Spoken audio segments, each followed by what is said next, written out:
बिस्मिल्लाहिर्रहमानिर्रहीम। करोड़ों दरूदो सलाम नबी आखिरुज़्ज़मां हज़रत मोहम्मद सल्लल्लाहु अलैहि वसल्लम की ज़ात अक़दस पर। मैं हूँ मोहम्मद मदर इकबाल। मुल्क में कई रोज़ से आइनी तरामीम का ज़िक्र हो रहा है। हकूमत आइनी तरामीम चाहती है जिसमें अदलिया से मुतल्लक भी तरामीम शामिल हैं।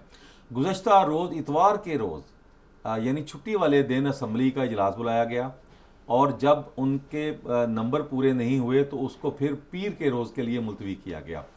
पीर के रोज़ भी नंबर पूरे ना हुए तो फिर ये आइनी तरामीम का बिल जो है वो असम्बली में पेश नहीं हुआ। असम्बली का इजलास हुआ और उसमें हुकूमत ने जो शिकस्त फाश के डर से वो आइनी तरामीम का बिल पेश नहीं किया। हुकूमत आइनी तरामीम क्यों करना चाहती है? क्या ऐसे उस तरामीम में ऐसा है क्या उससे आवाम को कोई फ़ायदा होगा? नहीं। अगर हुकूमत आवाम का फ़ायदा चाहती तो जब वो बरसर इक़्तिदार आई थी उस वक्त आइनी तरामीम करती, जुडिशल रिफॉर्म लाती, क्योंकि उसको तो आवाम से कोई दिलचस्पी नहीं है। आवाम बेचारे कई कई साल, कई दिहाइयाँ अदालत में धक्के खाते हैं।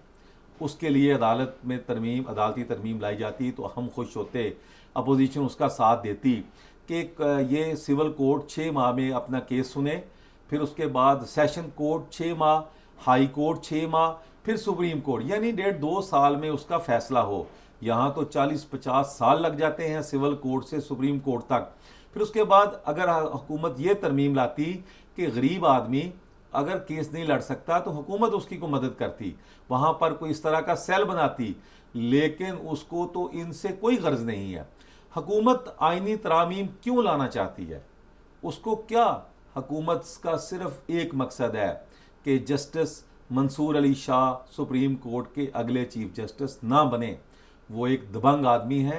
उन्होंने गुज़श्ता दिनों एक तकरीब में रूल ऑफ लॉ पर अमल दरामद की बात की थी, जिस पर, और दूसरा सुप्रीम कोर्ट ने जो मखसूस नशिस्तों का केस था वो जो सुनाया है उससे हुकूमत, शहबाज शरीफ हुकूमत खाइफ हो गई है।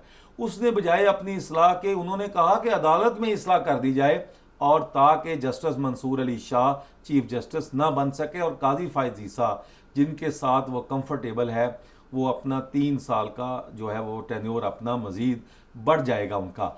एक शख्स को तोसी देने की बजाय, पहले चीफ जस्टिस काजी फायद ईसा की तोसी की बातें हो रही थी, उन्होंने तोसी लेने से इनकार कर दिया। अब हुकूमत ने कहा कि अगर वो अकेले तोसी नहीं लेते तो हम तमाम जजेस की उम्र 65 से बढ़ाकर 68 साल यानी 68 ईयर्स 68 साल कर दें, ताकि तमाम लोग और 3 साल मजीद जो है काजी फायद ईसा रहे और हुकूमत को अपने इस टेन्योर में किसी मुश्किल का सामना ना करना पड़े। लेकिन इस पर अदलिया, अपोजिशन तमाम ने मुखालफत की। और मज़े की बात यह है कि ये जो आइनी तरामीम का मुसवदा है वो किसी को नहीं दिया गया, ना पीपल्स पार्टी के तमाम अरकान के पास था, JUI मौलाना फजलुर रहमान, तहरीक इंसाफ, बाकी जितनी भी जमातें हैं अपोजिशन की, किसी के पास ये मुसवदा नहीं था। उनको इल्म ही नहीं था कि हुकूमत करना क्या चाहती है। मौलाना फजलुर रहमान का घर इतवार के रोज़ सियासत का महवर बना रहा। उससे पहले हफ्ते के रोज़ हुकूमती पार्टी, फिर अपोजिशन तहरीक इंसाफ, फिर इतवार के रोज़ बार बार ये लोग जाते रहे। मौलाना साहब ने उनकी हुकूमत की बात मानने से इनकार कर दिया। हुकूमत को कितने नंबर चाहिए, कितने वोट चाहिए? हुकूमत के पास इस वक्त 214 कौमी असम्बली में नशिस्तें हैं और जबकि 224 जो है वो वोट दरकार हैं। मौलाना साहब की 8 कौमी असम्बली की नशिस्तें हैं। इसके बाद 2 नशिस्तें जो हैं वो कम हैं, वो उन्होंने कहीं इधर उधर से पूरे कर लेने थे अगर मौलाना साहब राज़ी हो जाते। मौलाना साहब राज़ी नहीं हुए। उन्होंने साफ जवाब दे दिया है। अता तारड़ साहब कहते हैं कि सबको मुसवदे हमने दे दिए हैं, तरामीम का लोग मुतालिया कर रहे हैं, लेकिन तमाम अपोजिशन जमातों ने कहा है कि उन्हें इसका इल्म ही नहीं है, हमें अभी तक मुसवदा ही नहीं मिला। यानी इतनी उजलत क्या है? हुकूमत इतनी जल्दबाजी में ये तरामीम करना क्यों चाहती हैं? दरअसल अगले महीने जस्टिस काजी फायद ईसा रिटायर हो जाएंगे और जस्टिस मंसूर अली शाह नए चीफ जस्टिस होंगे। हुकूमत उनका रास्ता रुकना चाहती है।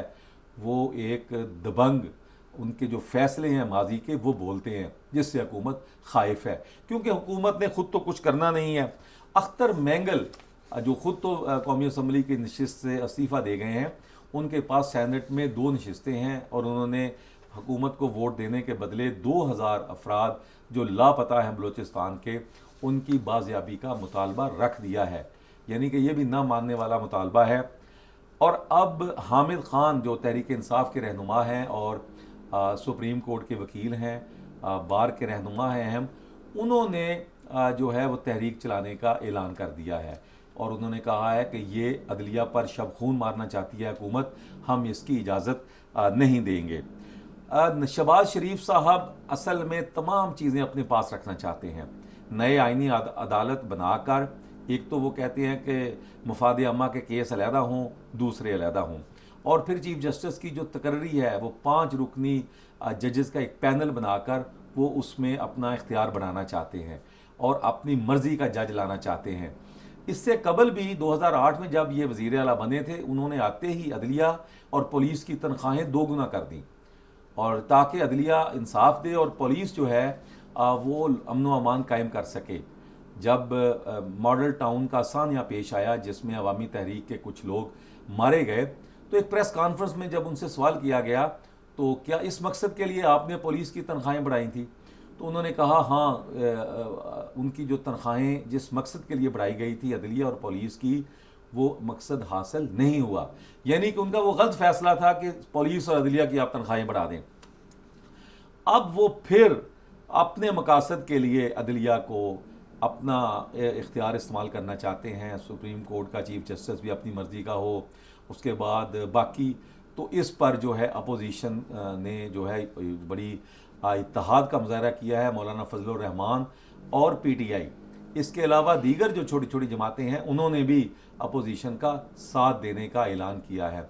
बड़ी जमातें 2 हैं जो डटकर हुकूमत के सामने आ गई हैं और बिल आखिर ये आइनी तरामीमी बिल अदालत में पेश नहीं हो सका। अब खफगी अपनी जो खिफ़त मिटाने के लिए हुकूमत ने ये कहा है कि वज़ीर आज़म अमरीका जा रहे हैं, उनकी वापसी तक हम ये बिल मौखर करते हैं। मेरा नहीं ख्याल कि यह असम्बली में पेश हो, क्योंकि वकला अब बाहर आने वाले हैं और वकला जब बाहर आते हैं तो उसका आप देख चुके हैं कि जब मुशर्रफ दौर में चीफ जस्टिस इफ्तिखार चौधरी को माजूल किया था तो वकला बाहर आ गए थे, फिर उस सैलाब को हुकूमत नहीं रोक सकी थी।